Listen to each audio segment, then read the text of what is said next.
sebagai mahasiswa PPG dalam jabatan kategori 2 jurusan Seni Budaya di Universitas Makassar.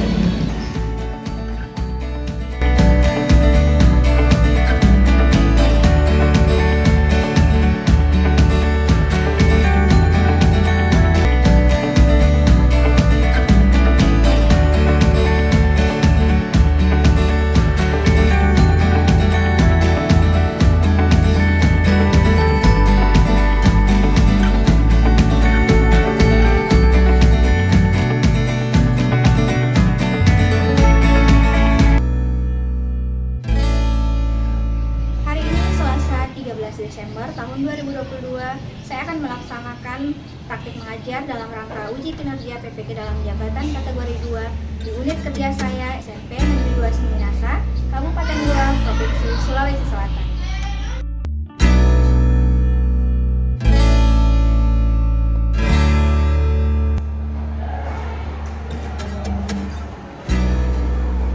Assalamualaikum warahmatullahi wabarakatuh.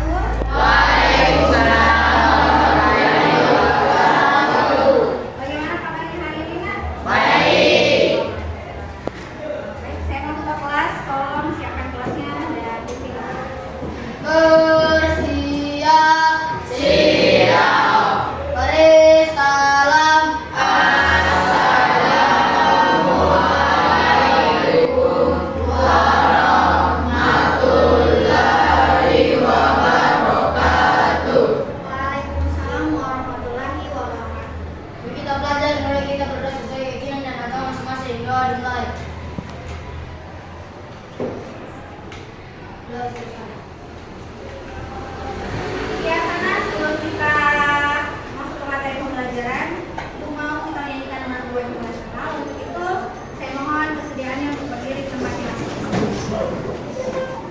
Sudah siap bernyanyi? Kalau gitu tangannya di dada.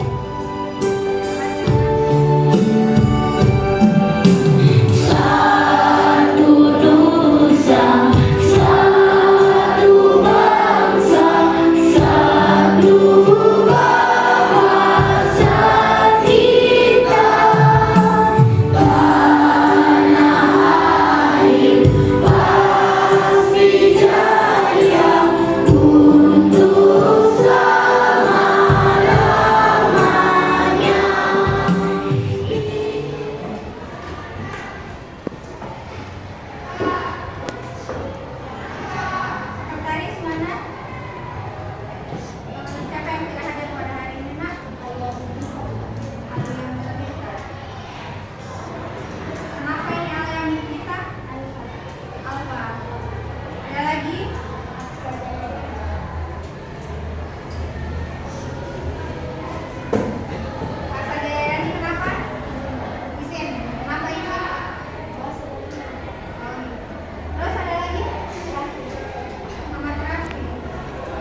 dialognya.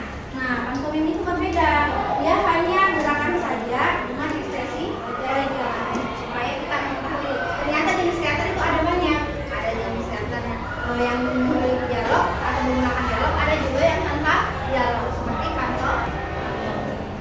Jadi kompetensi dasarnya itu 3.1 memahami konsep, teknik, dan prosedur dasar seni peran sesuai kaidah pementasan pantomim. Ini indikator pencapaiannya ada 3. Yang kita akan pelajari hari ini itu 3.1 memahami konsep seni peran pementasan pantomim. Itu 3.1.1. Kemudian ada juga 3.1.2 yaitu mengidentifikasi teknik dan prosedur seni peran sesuai kaidah pementasan pantomim. Untuk indikator pencapaian 3.1.3 itu akan kita pelajari untuk pertemuan berikutnya. Yang pertama yaitu siswa diharapkan mampu mengemukakan konsep seni peran pementasan pantomim. Yang kedua, siswa diharapkan mampu menjelaskan teknik dan prosedur seni peran sesuai kaidah pementasan pantomim. Yang ketiga, siswa diharapkan mampu menjelaskan cara latihan olah tubuh, olah rasa, dan teknik pantomim. Kalian bisa duduk bersama teman kelompoknya, nak, karena minggu lalu sudah bagian kelompoknya kan? Nah, kelompok 1 yang mana? Oke, ayo diatur dulu, coba digeser dulu fungsinya. Mejanya tidak usah digeser, kursi kalian bergeser. Ayo, kelompok 2 mana? Nah, kelompok 2 juga bergeser sedikit supaya ada pembeda, ada pembatasan antara kelompok 2 dengan kelompok lainnya. Kelompok 3 mana? Oke, benar. Kelompok 4? Kelompok 4 tolong bergeser sedikit. Sudah siap? Nah, kelompok 5?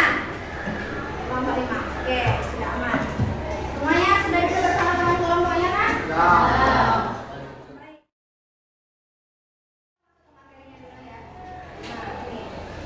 Apa itu pantomim? Pantomim itu pertunjukan teater tanpa kata-kata. Nah, pantomim berasal dari bahasa Yunani, yaitu pantomimus. Apa artinya? Yang artinya serba isyarat. Nah, karena dia tanpa menggunakan dialog, makanya dikatakan serba isyarat. Pantomim merupakan salah satu pertunjukan yang memperlihatkan suatu objek atau benda tanpa menggunakan kata-kata. Kalau orang yang memerankan namanya pantomim. Pemeran pantomim yang terkenal salah satunya Sir Charles Spencer Chaplin. Ada yang pernah nonton kartunnya? Pernah. Ada lagi satu pemeran yang paling sering mungkin kalian lihat, namanya Mr. Betul, Mr. Bean. Ada yang pernah nonton Mr. Bean? Pernah. Bagaimana itu Mr. Bean? Apa dia menggunakan dialog dalam pertunjukannya?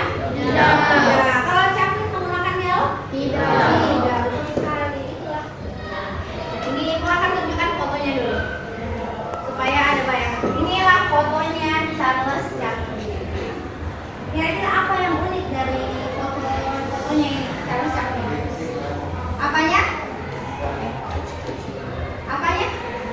Tata riasnya, betul. Padahal kalau wajah aslinya tidak seperti ini, tapi karena dia pendukung pantomim. Unsur pendukung pantomim itu ada namanya mimik. Mimik itu merupakan ekspresi wajah. Ada ekspresi wajah, karena kalau tidak ada ekspresi wajahnya bagaimana kita tahu? Oh, ternyata si pemeran pantomim itu lagi sedih, lagi marah, lagi bahagia, lagi menangis kan?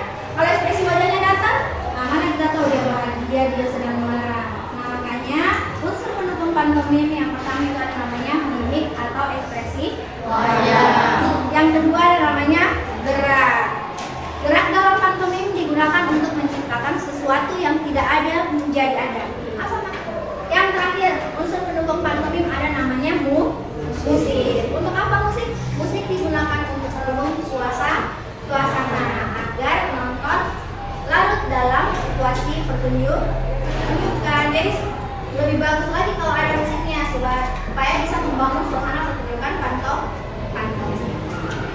Nah, untuk lebih memahami lagi mengenai apa yang dijelaskan, ibu mau memperlihatkan sebuah video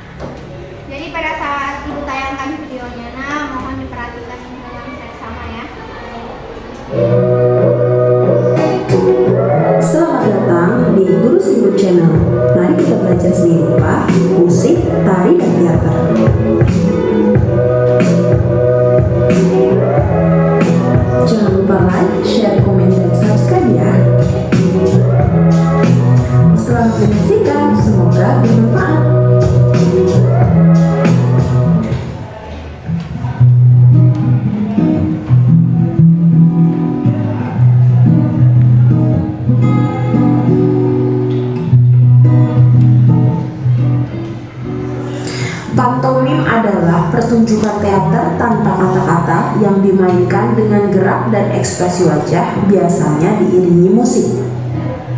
Pantomim merupakan seni pertunjukan yang penampilannya lebih mengandalkan pada gerak-gerik tubuh dan ekspresi wajah. Pantomim dalam bahasa Latin pantomimus artinya meniru segala sesuatu, merupakan suatu pertunjukan teater yang menggunakan tubuh dalam bentuk ekspresi wajah atau gerak tubuh sebagai dialog. Kekuatan utama dari gerak-gerak pantomim adalah gerakan imajinatif atau gerak peniruan. Seolah-olah sedang memegang benda meskipun bendanya tidak ada, seolah-olah ada di suatu tempat yang ramai meskipun sedang sendiri. Gerakan-gerakan yang menggambarkan suatu peristiwa harus diyakini benar seolah-olah peristiwanya nyata. Pertunjukan pantomim biasanya bersifat lucu, humoris, dan menghibur. Juga gerakannya komikal, yaitu gerakannya lucu. Banyak teknik dan metode latihan yang bisa menjadikan seseorang menjadi pemain pantomim. Secara garis besar, ada 2 latihan yang harus dikuasai untuk dapat berpantomim dengan baik, yaitu latihan olah tubuh dan latihan ekspresi wajah. Beberapa tahapan yang dilakukan dalam olah tubuh yaitu pelenturan tubuh atau stretching, pemanasan, dan pendinginan. Pada tahap pelenturan dilakukan dengan melenturkan seluruh persendian tubuh dan peregangan urat-urat sendi dari mulai kaki, pinggang, pinggul, tangan, bahu, dan sekitar kepala. Yang pertama, bagian kepala. Lakukan gerakan kepala ke kiri dan ke kanan, ke depan dan ke belakang secara teratur dan pelan-pelan. Setelah itu, lakukan gerakan memutar kepala secara penuh, kemudian berganti arah sebaliknya. Yang kedua, bagian tangan. Kekuatan tangan pada pantomim sangat penting dalam melakukan gerakan-gerakan imajinatif. Latihan pada tangan ditujukan untuk mengolah persendian, kekuatan otot, dan kelenturan otot tangan. Yang ketiga, bagian badan. Latihan pada bagian badan meliputi bagian perut, dada, dan punggung. Pengolahan ketiga bagian badan ini memiliki peran penting bagi seorang pemain teater karena merupakan bagian yang memberikan efek pada sikap tubuh dan peran. Yang keempat, bagian pinggul. Bagian pinggul juga penting untuk diolah agar gerakan tubuh lebih lentur dan fleksibel. Yang kelima, bagian kaki. Kaki memiliki peran penting. Kekuatan kaki perlu dilatih sehingga kita dapat tetap tegak berdiri di atas panggung. Tahap latihan gerakan yang dilakukan meliputi latihan gerak-gerak staccato atau gerakan patah-patah dan legato, gerak mengalir. Contoh latihannya seperti berikut. Ini gerak staccato. Gerak patah-patah. Kayak ada seperti robot. Gerak patah-patah. Tadi untuk pembelajaran mengenai materi pantomim atau teknik dasar pantomim. Nah, karena kalian sudah nonton video, ibu sudah jelaskan. Kemudian ada video pembelajaran yang ibu sudah tayangkan di depan. Kira-kira ada tidak yang mau bertanya mengenai materi yang ibu sampaikan pada pembelajaran tadi di awal pembelajaran dan mengenai materi yang ibu tayangkan di depan? Oke, nah, silakan diri dulu, kemudian kemukakan pertanyaannya. Apa keunikan dari sebuah pantomim? Oke, silakan dulu. Bagus sekali pertanyaannya. Sebelum ibu yang menjawab, ada tidak yang mau menjawab? Kira-kira apa keunikan dari sebuah pantomim? Oh, ketua kelasnya yang menjawab. Baik, silakan ketua kelasnya berdiri dulu baru dijawab. Betul sekali. Keunikan dari sebuah pertunjukan pantomim itu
Baik.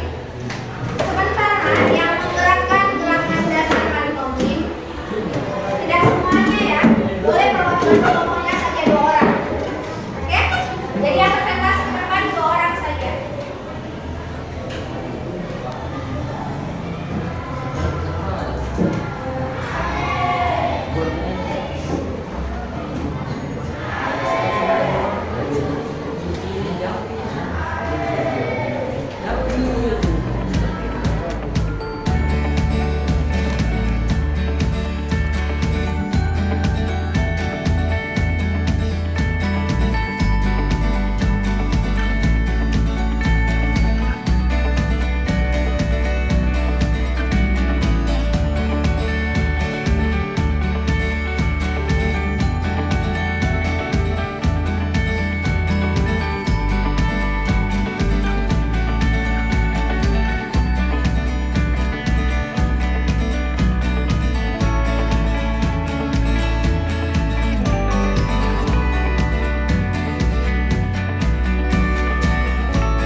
mengenai materi kita pada hari ini ya. Kemudian saya mau minta tolong kepada ketua kelasnya, tolong ibu nak kumpulkan LKPD dari setiap kelompok, kemudian simak ini.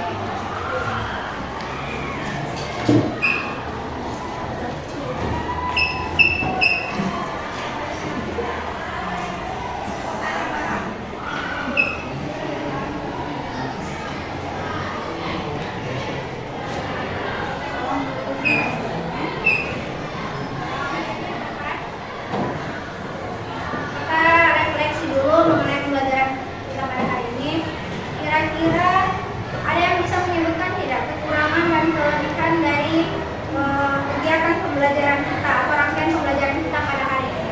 Kira-kira apa kurangnya dan apa kelebihannya? Ayo. Ada yang tahu kurangnya di mana? Apa nak?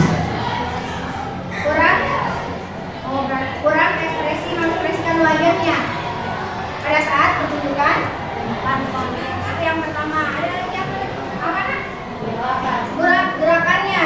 Oke, masalah gerakannya. Jadi ini yang kita sebutkan pada saat presentasi ya. Jadi ya memang karena latihannya juga tidak lama ya, tidak ada waktu untuk mengolah ekspresi wajah dan gerakan, tidak ada waktu untuk olah tubuh, sehingga tadi belum maksimal pertunjukannya. Tapi untuk keseluruhan saya apresiasi karena sudah berani tampil di depan. Itu gerakan dan kelebihan. Kemudian masalah penilaiannya, karena itu tadi sudah sebutkan ada 4 penilaian. Yang pertama itu kejelasan informasi mengenai pertanyaan yang ibu cantumkan pada LKPD, sudah benar atau tidak, caranya kalian menjawab. Kemudian ketepatan waktu, disiplin waktunya, sudah tepat waktu tidak menjawab soalnya. Kemudian yang mengenai presentasi pertunjukannya, itu kriteria penilaiannya yaitu ekspresi wajah dan gerakan tubuh. Jadi yang mencakupi 4 kriteria itu, kelompok yang paling tertinggi itu nilainya ada pada kelompok 5. Tepuk tangan dulu untuk kelompok 5. Karena tadi yang paling total dan yang paling benar semua jawabannya adalah kelompok 5. Kemudian bagi kelompok yang lain yang belum dapat nilai yang bagus atau sama dengan kelompok 5, tidak usah berkecil hati nak, tetap semangat untuk belajarnya. Kita lihat lagi belajar supaya di pertemuan berikutnya bisa lebih bagus lagi nilainya dibanding kelompok 5. Oke? Untuk pembelajaran selanjutnya itu akan pantomim lagi untuk materi prakteknya ya. Jadi nanti ibu akan share link mengenai video yang akan contoh video pantomim di grup WhatsApp ya. Kemudian kita tutup pembelajaran kita pada hari ini dengan ucapan alhamdulillah. Wabillahi taufiq wal hidayah. Wassalamualaikum warahmatullahi wabarakatuh. Untuk kelas bersama Umin doanya. Bersiap.